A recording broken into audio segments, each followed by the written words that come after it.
Morning all of you, how are you. मैं ईश्वर से आशा करता हूं कि आप सुरक्षित होंगे, घर पर अच्छी तरह पढ़ाई कर रहे होंगे। इस कोविड-19 में आप देख रहे हैं कितनी बड़ी महामारी है, हमारा देश किन परिस्थितियों से गुजर रहा है। हम लोग उसका सामना कर रहे हैं और डट कर ही करते रहेंगे। ठीक है, तो मेरे प्यारे बच्चों, हमारा जो वर्क है, हमारा जो कर्म है, उसके अनुसार हम कार्य करते रहें। इसी के साथ मैं lecture number 6 continuity and differentiability में कल मैंने आपको दृष्टांतीय उदाहरणों के बारे में कई टाइप 2 से 3 टाइप मैंने आपको बता दिए थे। आज एक और टाइप है, very very most important type, यानी कि निरपेक्ष मान फलन को हल करने का। मापांक फलन मॉड्यूलस फंक्शन को किस तरह हम पहले सॉल्व करते हैं और सॉल्व करने के पश्चात उसको किस तरह से उसका सान्तत्य चेक किया जाता है, इस बात पर चर्चा करेंगे। तो फलन f of x is equal to mod x plus mod x minus 1 का x equal to 0 x equal to 1 पर सान्तत्य का परीक्षण कीजिए। तो सबसे पहले हमारा काम होता है कि हम इनको जो दिए गए हैं उनको 0 के इक्वल रख लें, मॉड हटा करके। तो हमने रख लिया, पहले हम टर्निंग पॉइंट ज्ञात करेंगे। तो x इक्वल टू 0 ही हो जाएगा और x माइनस 1 इक्वल टू 0, तो x इक्वल टू 1। फिर हम इसको संख्या रेखा पर जो जहां पर आ रहा है तो 1 0 यानी कि 0 और 0 के बाद 1 आता है। अगर माइनस 1 होता तो इधर होता और 1 है तो इधर चला जाएगा। तो ये माइनस कहां से संख्या रेखा, और माइनस अनंत से प्लस अनंत। तो केस 1 में हम शुरुआत करेंगे लेस देन 0, जो सबसे छोटा पॉइंट होगा वहां से। दूसरे केस में x बड़ा है 0 से, बराबर है 0 के, लेस देन 1। और फिर तीसरे में ये। तो केस 1 में जो हम लेके चल रहे हैं, केस 1 हो गया x इज लेस देन 0। विशेष ध्यान रखिएगा आप, x इज लेस देन 0, इसका मतलब मैंने अभी बताया कि सबसे इंपॉर्टेंट पॉइंट है हमारा ये। कल ही मैंने बता दिया था, mod x जो बच्चा जानता है उसको दिक्कत आने वाली नहीं है। ये हमारा कम से कम 50 और सवाल में काम आने वाला है। तो mod x यदि x is greater than equal 0 minus x यदि x इज लेस देन, ये कंडीशन है। तो इस कंडीशन के अनुसार जब हम इसको ओपन करेंगे तो f ऑफ x क्या होगा, x इज लेस देन 0, तो ये कितनी हो गई वैल्यू, माइनस x। ऑलरेडी देखें जब x इज लेस देन 0 है तो x माइनस 1 ऑलरेडी छोटा हो गया भाई, x में से 1 गया तो और छोटा हो गया, तो इसका मतलब ये भी नेगेटिव है। तो x माइनस 1, तो माइनस x प्लस 1, तो 1 माइनस 2x। ये आपका केस 1 हो गया। केस 2 को ओपन करेंगे, बहुत इजी सी बात है, बड़ी बात नहीं है। अगला केस आता है x बड़ा है 0 से और छोटा है 1 से। ठीक है, हाँ, तो इसको अलग अलग लिख सकते हो, x बड़ा है 0 से, x छोटा है 1 से, ऐसे लिख लो। तो जब x छोटा या x माइनस 1 छोटा है 0 से, तो x बड़ा है बराबर है 0 से, तो इसकी वैल्यू कितनी हो गई, x। और x माइनस 1 छोटा है 0 से, तो क्या हो गया, नेगेटिव। तो हमने नेगेटिव का साइन ले लिया। That clear. तो ये सॉल्व करेंगे तो x minus x plus 1 is equal to 1। That clear. Case third की बात करते हैं तो यहां से आ जाएगा x बड़ा है बराबर है 1 से, या हम इसको लिख सकते हैं x माइनस 1 है बड़ा है बराबर है 0। x माइनस 1 बड़ा और बराबर है 0। ये इनइक्वालिटीज होती है, इनमें से कोई भी एक चीज वर्क करेगी। ये जरूरी नहीं दोनों ही वर्क करें, एक ही वर्क करेगी तो एक आपका सही माना जाएगा। भाई एक साथ दोनों इनइक्वालिटी का हम अगर कह दें 3 बड़ा है बराबर है 5 के, सॉरी 3 छोटा है बराबर है 5 के, तो 3 छोटा है ना, तो ये चलेगा। एक इनइक्वालिटीज एक बार में वर्क करती है, दोनों एक साथ काम नहीं करेंगी। तो x is greater then 1 next, या हम इसको देन लिख सकते हैं x minus 1 is greater then and equal 0। जब x माइनस 1 बड़ा है 0 से तो x तो और बड़ा हो गया भाई, x minus 1, x minus 2, x minus 3 और छोटे होते जा रहे हैं, तो x बड़ा हो गया। जब x बड़ा हो गया तो f ऑफ x यानी कि ये जो वैल्यू आएगी वो प्लस होगी और ये जो वैल्यू आएगी वो भी प्लस होगी। स्वाभाविक बात है, ग्रेटर देन है, ग्रेटर देन पे कैसा होता है, प्लस। तो यहां से हो गया 2x माइनस 1। ये तो रही बात सॉल्व करने की। अब मेरा जो फंक्शन तैयार हुआ उसको लिखना कैसे है, जैसे हमारा दिया जाता है। तो बहुत इजी सी बात है, पहले आया 1 माइनस 2x, कब आया, x इज लेस देन 0। दूसरा आया x बड़ा है 0 से लेस देन 1, ये कंडीशन लिखी और इस कंडीशन पे आई 1। और फिर आया x बड़ा है बराबर है 1 के, तो ये बना हमारा 2x माइनस 1। तो हमारा जो फंक्शन तैयार हुआ, सबसे पहले तो ये फंक्शन जो बच्चे तैयार कर लेंगे वही मापांक फलन के प्रश्नों को हल कर सकते हैं, अदरवाइज डायरेक्टली नहीं हो सकता है। ठीक है भाई, ये सॉल्व करना बहुत आवश्यक है, सबको सीखना पड़ेगा और ये आपका समाकलन के अंदर भी आएगा, इंटीग्रेशन में भी आपको प्रिपेयर करना पड़ेगा, है ना। अब मैं आपको बहुत मोटी मोटी सी बात बता दूं, एक कैसे, ये तो रहा सॉल्व वॉल्व करने की बातें, एक जनरल सी बात बता दूं। फर्स्ट में आप क्या करते हो, सबसे छोटी वैल्यू लेते हो ना, सबसे छोटी वैल्यू लेते हो, तो 100% जितने भी टर्म होंगे वो देखो नेगेटिव नेगेटिव ही आएंगे। देखो नेगेटिव आ गए, हमेशा ऑलवेज भी नेगेटिव। देखो ये भी नेगेटिव, क्योंकि आप जो ले रहे हो वो कौन सा ले रहे हो, ये छोटा है, बड़े वाले यहां से लेना स्टार्ट कर रहे हो, 0, है ना, तो उस हिसाब से वो देखा जाता है। फिर आपने दूसरा लिया तो पहला पॉजिटिव और दूसरा नेगेटिव, थोड़ा थीम बना के, लेकिन मैं तो इसी को प्रिपेयर करता हूँ, इसी को प्रिपेयर करता हूँ कि बच्चे इसके करें। लेकिन फिर भी अगर आपको शॉर्टकट चाहिए तो मैं आपको बता दे रहा हूँ, पहले में दोनों नेगेटिव, दूसरे प्लस माइनस और तीसरे में दोनों पॉजिटिव हो जाएंगे। पहले में दोनों नेगेटिव, दूसरे में प्लस माइनस, तीसरे में दोनों पॉजिटिव। तो इस तरह से भी हम फाइंड आउट कर सकते हैं, तो ये जानना अति आवश्यक था। अब हम बात करते हैं कि सांतत्य की, तो x बराबर 0 पर जांच, सांतत्य की जांच, तो हम सांतत्य की जांच करेंगे LHL। अच्छा, फंक्शन की वैल्यू पहले निकाल लेते हैं, पहले फंक्शन की वैल्यू देख लेते हैं। तो फंक्शन ऑफ 0, तो फंक्शन ऑफ 0 किसके साथ इक्वल आ रहा है वो देख लेते हैं। फंक्शन ऑफ 0 का मान 1, ठीक है ना, ये फंक्शन ऑफ 0 हो गया। अब ले लो LHL, x इज लेस देन 0, क्या लिखेंगे, limit x tends to 0 minus function of x, limit h tends to 0 function of 0 minus h, that clear, function of 0 minus h। इसकी वैल्यू देखेंगे तो x इज लेस देन 0, कहाँ आ रहा है 1 माइनस 2x, तो यहाँ रख दीजिए लिमिट h टेंड्स टू 0, तो 1 माइनस 2 और 0 माइनस h, दैट क्लियर।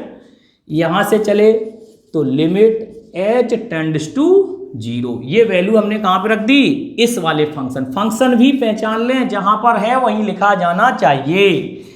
ये बन गया आपका 1 माइनस माइनस प्लस 2h, कोई खतरा नहीं है, put the limit, limit put करेंगे तो ये आ जाएगा 1 प्लस 0 इक्वल टू 1। तो देखो फंक्शन 0 का मान और LHL का मान, दोनों का मान कैसा आ गया, सेम, ठीक है ना। इस पर हमने क्या कहा है, उसने क्या पूछा है, सांतत्य का परीक्षण कीजिए। तो F निश्चित रूप से, अगर हम RHL की बात करें, किसकी, RHL की, तो F 0 प्लस 0, या हम कह सकते हैं लिमिट x बड़ा है 0 से, limit x tends to 0 plus function of x। तो हम इसकी बात कर लेते हैं, तो limit h tends to 0 function of 0 plus h, और फंक्शन ऑफ 0 प्लस h जो भी फंक्शन होगा तो इसका मान भी ऑलरेडी आप देख रहे हो ग्रेटर देन पे क्या है 1, तो इसकी वैल्यू भी क्या हो गई 1, फिक्स है ना, दिख रहा है ना, इक्वल फंक्शन की और इसकी दोनों की वैल्यू सेम है, तो हमें जरूरत है, इसलिए स्पष्ट होता है, स्पष्ट है कि LHL is equal to RHL is equal to function of 0 is equal to 1। अतः x बराबर 0 पर,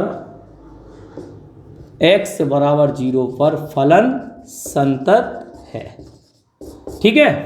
अब हम x बराबर 1 पर जांच करेंगे, किस पर, 1 पर जांच करने पर। तो x बराबर 1 पर आप सब लोग जांच कर लेंगे, कोई प्रॉब्लम नहीं होनी चाहिए। 1 पे जब जांच करेंगे तो ये देखिए x इज लेस देन, LHL तो सीधा लिख देना 1 आ रहा है, और RHL फंक्शन का मान क्या आ रहा है, 2 इंटू 1 माइनस 1 ही आ रहा है, और फंक्शन का मान भी 1 प्लस h, अर्थात जैसे ही रखेंगे तो h टेंड्स टू 0 2 माइनस 1 1 आ रहा है, अर्थात x बराबर 1 पर भी ये कैसा है, संतत है। तो ये बात देखो, हमने एक बात और बताई आपको, मैंने बोला था एक प्रमेय है पीछे 122 पेज पे, mod x function of x is equal to mod x। आप सुनना ध्यान से, x बराबर 0 पर संतत है परंतु अवकलनीय नहीं है, ये नोट कर लेना, अवकलनीय नहीं है। Very very most important. मैंने लिखा f of x is equal to mod x x बराबर 0 पर संतत तो है परंतु अवकलनीय नहीं है। तो अपने प्रांत के बिंदु पर कंटिन्यूअस तो होते हैं मापांक फंक्शन जो निरपेक्ष मान फलन होते हैं, परंतु वो डेरिवेटिव नहीं होते हैं, अवकलनीय नहीं होते। इस बात को इस प्रमेय में प्रूफ किया गया, बहुत ही इंपॉर्टेंट प्रमेय है। इसकी सहायता से हम ये जान सकते हैं कि ये कंटिन्यूअस तो होंगे परंतु डिफरेंशिएट नहीं होंगे। That clear? तो आप इसको अच्छी तरह देख लें। एक पर आपको जांच करनी है, मैंने आपको ओरली समझा दिया है। एक पर इसका LHL फंक्शन एक आ रहा है, RHL फंक्शन एक आ रहा है और फंक्शन की वैल्यू भी 1 आ रही है, इसलिए हम कह सकते हैं तीनों इक्वल है। अतः हम लिख सकते हैं कि x बराबर 1 पर भी ये फलन संतत होगा। इसको आप नोट डाउन कर लें। हाँ, तो देखेंगे स्टूडेंट सभी टाइप नेक्स्ट जो भी है। कल मैंने 2-3 टाइप बता दिए थे, अभी एक और टाइप बताया, ये भी मोस्ट इंपॉर्टेंट टाइप है। जब इस टाइप का प्रश्न आता है और संवृत अंतराल अर्थात क्लोज्ड इंटरवल में कोई बात कही जा रही है तो हमें यहाँ पर थोड़ा सा ध्यान रखना होगा, इस बात का विशेष ध्यान रखना। मैंने संवृत अंतराल आपको बताया है कि ये लेफ्ट एंड बाउंड्री पॉइंट यानी कि 4 इज इक्वल टू क्या होता है, लेफ्ट एंड बाउंड्री पॉइंट, ठीक है। और 6 जो है वो राइट एंड बाउंड्री पॉइंट्स है, ठीक है ना।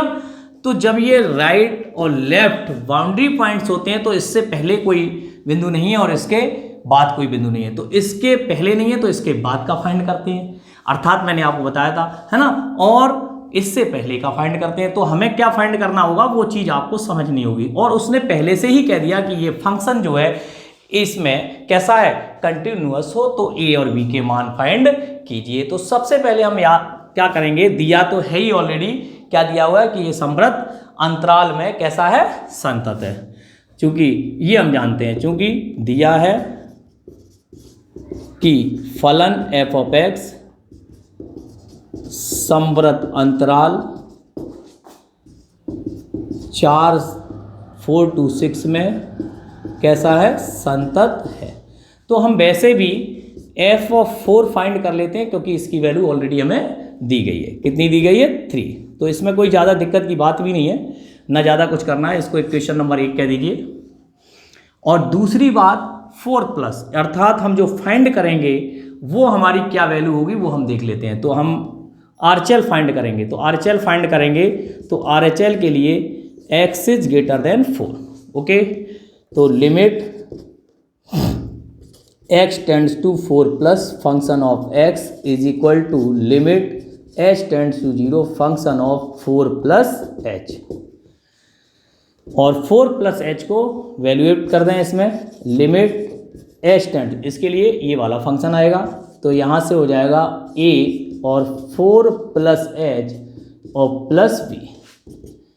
तो यहाँ से बन जाएगा limit h tends to 0 4a plus ah plus b। हम डायरेक्ट भी लिख सकते हैं लेकिन हमें ये दिखाना होगा, ठीक है। पुट द लिमिट, तो 4a प्लस b, ये आ गई हमारी इक्वेशन नंबर 1, चूँकि पहले से ही पता है संतत है। देयरफॉर क्या लिख सकते हैं, f of 4 plus h is equal to f of 4। चलिए, तो यहाँ से मिल गया 4a plus b is equal to 3, equation number 3। आगे क्लियर समझ में? तो इसी प्रकार अब हम क्या करेंगे 6 पर, तो 6 पर फाइंड करेंगे। इसी प्रकार 6 पर फाइंड करेंगे तो फंक्शन ऑफ 6 की वैल्यू कितनी हो गई, 7। इक्वेशन जो भी देना चाहें, है ना, ये हो गई आपकी 4। चलिए दे दीजिए, कोई दिक्कत नहीं। 1 2 3 4 और function of 6 plus h, 6 minus h, sorry, क्या फाइंड करेंगे 6 माइनस h। तो limit h tends to 0 function of 6 minus h। तो जैसे ही हम फाइंड करेंगे तो limit h tends to 0, value कहाँ रखी जाएगी, इसी में। तो ये हो जाएगा a और 6 माइनस h और प्लस b। तो limit h tends to 0 6a minus A H और plus B, put the limit, जब ये लिमिट पुट करोगे तो ये आ जाएगा 6a प्लस बी। ये इक्वेशन आ गई फिफ्थ। तब भी हम लिखेंगे चूंकि संतत है, वैसे मैं लिख चुका हूँ, यहाँ भी संतत है, ठीक है। तो संतत है तो क्या लिखेंगे, f of 6 minus h is equal to f of 6। तो मैंने आपको बताया था जो भी वैल्यू है उसके अनुसार यहाँ पर लिख देंगे 6a plus b is equal to 7। ये आ गई आपकी इक्वेशन नंबर 6। तो सॉल्विंग समीकरण 3 व 6 को हल करने पर विलोपन विधि, एलिमिनेटिंग मेथड, तो इसको सॉल्व कर देंगे तो वही 4a plus b is equal to क्या है 3 और 6a plus b is equal to 7, minus minus ये कैंसिल आउट हो जाएगा, minus 2a is equal to minus 4, a is equal to 2, from 6 into 2 plus b is equal to 7, तो ये हो जाएगा b is equal to 7 minus 12, ये 6 दूनी 12 और 7 माइनस, तो a इज इक्वल टू 2 और b इज इक्वल टू -5। देखो क्या आ रहा है, a इज इक्वल टू 2 और b इज इक्वल टू -5। तो very very most important question in this exercise. अभी जितने भी टाइप चल रहे हैं जो मैं बता रहा हूँ बहुत ही स्टैंडर्ड क्वालिटी के टाइप्स हैं। अगर आपने ये सीख लिया तो मैं मानता हूँ कि यहीं पे आपका कंटिन्यूटी कंप्लीट हो जाएगी। इस टाइप के ही सवाल आपके आते हैं। अभी कल हम जो सवाल बताएंगे आपको और नए होंगे उसके अनुसार और देखेंगे, इतना आप नोट कर लीजिए। हाँ तो स्टूडेंट देखेंगे एग्जाम्पल नंबर 7, फलन f of x is equal to X की power m sine 1 upon X यदि x does not equal 0, x 0 के बराबर नहीं है। और नेक्स्ट है 0 यदि x बराबर 0। तो आपको पता है जब भी इस टाइप का प्रश्न दिया जाता है तो हमारा जो LHL और RHL होता है वो दोनों एक ही फंक्शन, 0 नहीं है इसका मतलब क्या है 0 से छोटा और 0 से बड़ा है। तो हम LHL और RHL यही देखते हैं, पहली बात। दूसरी बात उसने कहा के लिए m पर वह प्रतिबंध ज्ञात कीजिए ताकि f ऑफ x बराबर 0 पर संतत हो। तो इसका कहने का तात्पर्य यह है संतत तो है लेकिन हमें यह बताना है m के किस मान के लिए। मोस्ट इंपॉर्टेंट बात यही है कि m के किस मान के लिए, m के किसी मान के लिए नहीं लिख सकते हो। यहां आपको स्पष्ट करना होगा कि m बराबर 1, m बराबर 0, m is greater then 0, m is less than 0, सारी बातें स्पष्ट करनी होंगी। तो सबसे पहले हम लिखेंगे चूंकि परिभाषा से, फलन की परिभाषा से, ठीक है ना, तो f of 0 is equal to 0 ये हमें दिया गया है। देखो फंक्शन की वैल्यू 0 है। अब हम फाइंड करेंगे LHL, तो x इज लेस देन 0। जैसे ही हम x इज लेस देन 0 लिखेंगे तो limit x tends to 0 minus function of x, limit h tends to 0 और फंक्शन ऑफ 0 माइनस h कहाँ रखेंगे, फर्स्ट में, और लिमिट h टेंड्स टू 0। थोड़ा सा ध्यान देना, जब हम रखेंगे तो 0 माइनस h ही तो पढ़ेंगे, तो माइनस h की पावर m, ठीक है, थोड़ा ध्यान दें, और साइन -1 अपॉन h, x की जगह -h, और क्लोज कर देंगे। That clear. जैसे ही मैंने देखा तो लिमिट h टेंड्स टू 0, हाँ थोड़ा सा ध्यान दीजिए, एक लाइन हम यहाँ बढ़ा देते हैं, तो -1 कॉमन ले लो, तो -1 की पावर m यहाँ से आएगा और -1 यहाँ से आएगा, तो -1 की पावर m प्लस 1, क्या a की पावर m इंटू a की पावर m। भाई -1 यहाँ से लिया तो पावर m आएगी और -1 यहाँ से लिया तो -1 की पावर m प्लस m, यानी कि m प्लस 1। ओके, हाँ देखो चीज़ें समझनी होंगी। आप सोचोगे हम कैसे सीखेंगे, ये सब चीज़ें पढ़ाई जा चुकी है और ये 9th 10th 11th में पढ़ा दी है। और साइन ये क्या बचा 1 अपॉन h, दैट क्लियर। -1 की पावर m प्लस 1, इसका कोई इशू नहीं है, फिलहाल आप रखा रहने दें। और यहाँ यदि हम बात करें तो ध्यान से देखो, जब हम लिमिट पुट करेंगे तो मैंने यहाँ बता रखा है लिमिट h टेंड्स टू 0 और साइन 1 अपॉन h, तो ये साइन अनंत बन जाएगा। क्या बन जाएगा, साइन अनंत। और साइन अनंत बनते ही क्या होगा, हम चूंकि इसके बारे में जानते नहीं है तो इसकी जो वैल्यू होती है वो क्या होती है, -1 व 1 के मध्य एक परिमित राशि, हमेशा आपको यही लिखना है। तो इसकी जो वैल्यू है वो -1 व 1 के मध्य लिखनी होती है। तो इस बात का आप विशेष ख्याल रखेंगे और यहाँ इंगित भी कर देंगे। तो जैसे ही हम यहाँ वैल्यू रखेंगे तो ये तो बन जाएगा 0 की पावर m और इंटू -1 व 1 के मध्य परिमित राशि। ठीक है भैया। तो जैसे हमने ये लिखा तो आपके क्लिक कर रहा होगा कि 0 की पावर m क्या होगा, आखिर 0 की पावर m होगा क्या, दैट क्लियर। 0 की पावर m कुछ भी हो, 0 की पावर m 0 होगा, परंतु कैसे होगा इस बात को हमें क्लियर करना होगा। तो मैं आपको ये भी बताने वाला हूं कि ये सब 0 होने वाला है। चलो हो गया। कब? यदि m बड़ा है 0 से। कब? यदि m बड़ा है 0 से। क्यों? एक बात आई, सर क्यों? मैं बताता हूं क्यों का कारण। क्योंकि 0 की पावर यानी कि 0 नहीं होनी चाहिए, क्योंकि 0 की पावर जो 0 होती है वो इनडिटर्मिनेट फॉर्म होती है, अनिर्धारित रूप है। कैसा रूप है? अनिर्धारित रूप। तो इनडिटर्मिनेट फॉर्म होने के कारण अगर ये 0 की पावर 0 हो जाएगा तो इनडिटर्मिनेट फॉर्म हो जाएगी, तो इसको हम डिफाइन नहीं कर सकते हैं। लेकिन अब हम डिफाइन कर सकते हैं यदि m बड़ा है 0 से। अब देखो m की वैल्यू आप 1 ले लो तो 0 पावर 0 ही हो जाएगा। तो इसलिए सब कुछ 0, 0 का मल्टीप्लाई सब 0 होने वाला। तो इस लाइन को लिखना बहुत आवश्यक है। अगर हमने इस लाइन को नहीं लिखा तो फिर हमारी बेवकूफ़ी होगी, है ना। तो इसलिए हमें बताना होगा कि ये 0 क्यों होगा। ये तो सब 0 हो ही जाएगा कब? जब m बड़ा है 0। m बराबर 0 नहीं होना चाहिए, क्योंकि 0 की पावर 0 अनिर्धारित रूप होने पर इनडिटर्मिनेट फॉर्म हो जाएगा, तो ये परिभाषित नहीं किया जा सकता। तो इस बात का ध्यान रखें कि ये लिखना नहीं है, मैंने आपको बता दिया है, ठीक है ना। तो 0 की पावर 0 नहीं बनना चाहिए, इसलिए आप ध्यान रखेंगे, ठीक है ना। ये हम हटा ही दे रहे हैं, नहीं तो आपके दिमाग में पता नहीं क्या चलता रहेगा। तो इस तरीके से हो गया। अब हमने उसने कहा m के किस मान के लिए, प्रूफ तो हो गया, क्योंकि फंक्शन ऑफ 0 का मान 0 ही है। तो अगर हम देखें ध्यान से तो फंक्शन ऑफ 0 + 0 ये भी हमारा वही हो जाएगा। इसलिए हम लिख सकते हैं फंक्शन ऑफ 0 + h = 0। कब? m बड़ा है 0 से। अतः m > 0 के लिए फलन संतत है, ठीक है ना।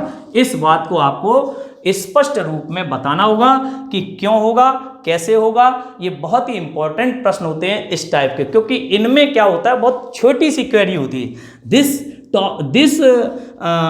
Term is most important in this question. मतलब इस क्वेश्चन में ये जो बच्चा समझ जाएगा, इस टाइप के सारे प्रश्न आपके हल हो जाएंगे, कहीं कोई दिक्कत आने वाली नहीं है बच्चों, ठीक है। तो इस तरीके से मैंने यहाँ पे लिख दिया कि m बड़ा है 0 से के लिए ये फलन जो है वो x बराबर 0 पर संतत है। ओके, इसको भी आप नोट डाउन कर लें। और आपको थोड़ा सा हम वर्क और दे रहे हैं आज मेरे लगभग सभी टाइप कंप्लीट हो गए हैं। एक example number 8, very easy. sin x upon x plus cos x does not equal 0 and 2x बराबर 0। फंक्शन का मान 2 हो गया और x छोटा है और बड़ा है, उस पर आपको फंक्शन दिया गया, 0 पर आपको सातत्य का परीक्षण करना है। वेरी इजी हो जाएगा। नेक्स्ट हम बात करते हैं, कल मैंने आपको एक्सरसाइज 6.1 कुछ करने के लिए दी थी, तो मैं आशा करता हूं कि आपने 6.1 का पहला क्वेश्चन 5 तक कंप्लीट किए होंगे, और यदि नहीं किए हों तो आप आज 2 क्वेश्चंस और लिख लेंगे, क्वेश्चन नंबर F और G, ठीक है ना। तो पहले का आपको ABCDEF और G यहाँ तक आज आपको कंप्लीट करना है। यदि कोई प्रॉब्लम आती है तो आप कमेंट बॉक्स में लिख करके हमें आप अवश्य ही बताएं, मुझे इसको बताने में कतई दिक्कत नहीं आई। कल मैं शुरू करूंगा एक्सरसाइज 6.1 और इसकी सारी क्वेरीज कल कंप्लीट करा दूंगा। कल ये एक्सरसाइज आपकी कंप्लीट हो जाएगी। करते रहिएगा, फायदे में रहेंगे। मैथमेटिक्स की प्रैक्टिस करना ही सबसे बड़ी बात है। मैथमेटिक्स सीखना है तो आपको प्रैक्टिस से जुड़ा रहना होगा, तभी आप मैथमेटिक्स सीख सकते हैं। और इस क्वेश्चन को आप नोट डाउन कर लें, लगातार प्रैक्टिस करें। Thank you so much.